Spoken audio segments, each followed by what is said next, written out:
Romeo 6:23 লেখা আছে, কারণ পাপের বেতন মৃত্যু, কিন্তু ঈশ্বরের অনুগ্রহ দান আমাদের প্রভু যীশু খ্রিস্টের অনন্ত জীবন। কারণ পাপের বেতন কি? মৃত্যু। যখন পরমেশ্বরের মধ্যে যারা আসে না, অনেকে বলে আমরা মরে গেছি, তার মানে মরে গেলেই পাপ। পাপের বেতন কি? মৃত্যু। আর প্রভু যীশুকে যখন আনবে সেটা মৃত্যু না, তখন বলে আমরা ঘুমিয়ে পড়েছি। কারণ পরমেশ্বর বলছে তুমি অনন্ত জীবন পেয়ে গেছো। তুমি যখন প্রভুতে শুয়ে যাও তোমার দেহ চলে যাচ্ছে, কিন্তু আত্মা পরমেশ্বরের কাছে যাচ্ছে। আর বলছে পাপের বেতন মৃত্যু, মানে যারা পাপ করে, যারা মৃত্যু হয়ে গেছে তারা কি? নরকে চলে গেছে, ওইটা হচ্ছে মৃত্যু। আর স্বর্গে যারা যাচ্ছে তাদের মৃত্যু নেই, তারা অনন্ত জীবনের ছেলে। কারণ এখানে কি বোঝা গেল? যে পাপের ভেতর মৃত্যু, যারা মৃত্যু হয় পাপের কারণে তারা নরকে যায়, আর যারা পাপ থেকে উদ্ধার পায় তাদের আত্মা কোথায় যায়? প্রভুর কাছে। সেমনি যোহনে 1:12 বলছে, কিন্তু যত লোক তাকে গ্রহণ করিল সেই সকলকে তাহারা তাহার নামে বিশ্বাস করে তাহাদিগকে তিনি ঈশ্বরের সন্তান হইবার ক্ষমতা দিলেন। তাহলে কি বললো? ঈশ্বরের সন্তান হওয়ার ক্ষমতা দিলেন। বললো খ্রিস্টান হয়ে যেতে।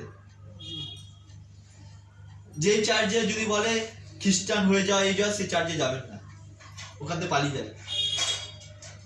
এখানে কি বলেছে? যে তার রক্তের মাধ্যমে যে প্রভুকে গ্রহণ করে তার ছেলে মেয়ে হয়ে যাবে, সে খ্রিস্টান হয়ে গেল।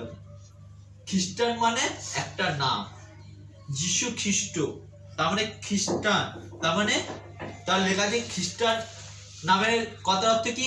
আশীর্বাদ।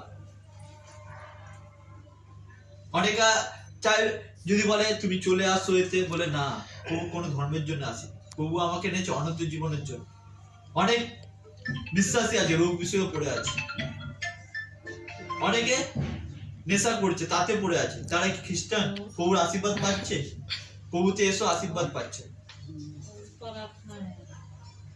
তার মানে প্রভু কাকে নিয়ে যাবে? কি বলছে 1 করিন্থী 15:3-4, ফলত প্রথম স্থলে আমি তোমাদের কাছে এই শিক্ষা সমর্পণ করিয়াছি এবং ইহা আপনিও পাইয়াছি, যে শাস্ত্র অনুসারে খ্রিস্ট আমাদের পাপের জন্য মরিলেন ও সমাধি প্রাপ্ত হইলেন, আর স্থান অনুসারে তিনি তৃতীয় দিবসে উত্থাপন হইলেন। তার মানে আমাদের জন্য সে 3 দিন বাদে জীবিত হয়েছে। জানো, আমরা যখন আমাদের